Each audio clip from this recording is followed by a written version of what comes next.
One person who's not a fan of the new Obama foreign policy laid out in the speech to West Point today is Republican strategist Karl Rove. Now, he is sort of an expert when it comes to foreign policy, not in the correct prosecution of foreign policy, but he knows a little bit about something about it since he was involved with the Bush presidency. Let's listen to what he has to say.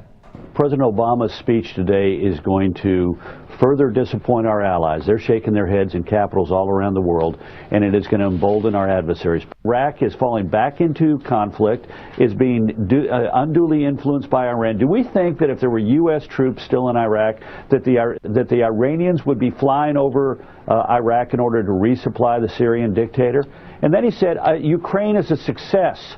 It's a sign of, quote, American leadership and American strength. Can you imagine what Putin's thinking about that in the Kremlin today? He's taken Crimea. He has troops massed on the Ukrainian border in order to influence the country. He has special Russian Spetsnaz troops inside Ukraine in order to foment dissent in the east. He has embarrassed the United States, embarrassed NATO, and tried to reassert the Soviet empire. And the president says this is a sign of American success.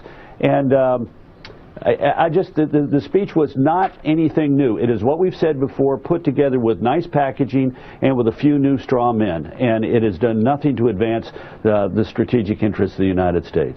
Now, Karl Rove is protected in one sense since he is on Fox News. He's able to waltz in there and talk about foreign policy as if he was born yesterday and has not had a long-term negative impact on our foreign policy over the course of George W. Bush's 8 years in the presidency. So we're talking about potentially changing the way that we interface with the rest of the world, how frequently and for what reasons we get involved in military conflicts. And he's going to give advice to Barack Obama. He's going to say that he knows what the American public want.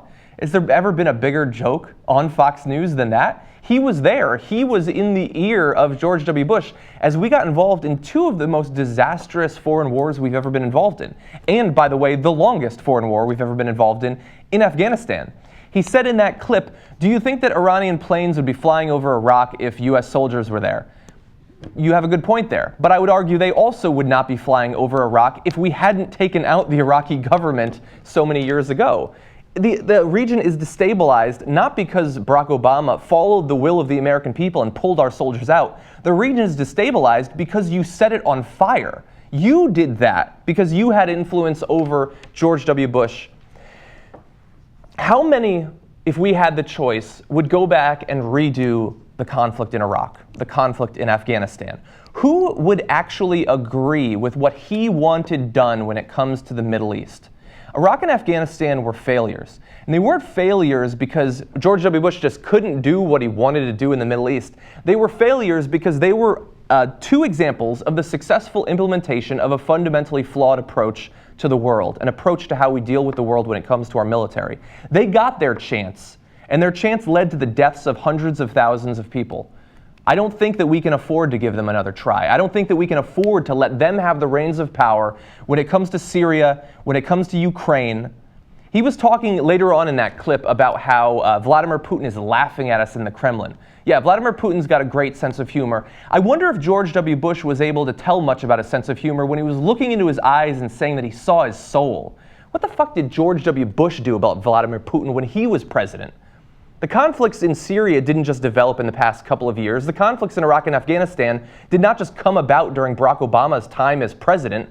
Those are your mistakes. And so it's ridiculous that you're allowed to come on TV and get paid to peddle your idiotic lies.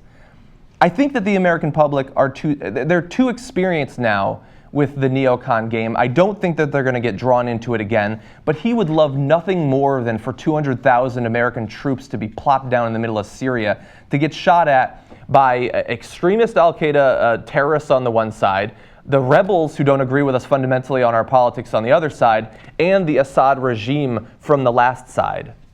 Like he gives a shit about American soldiers.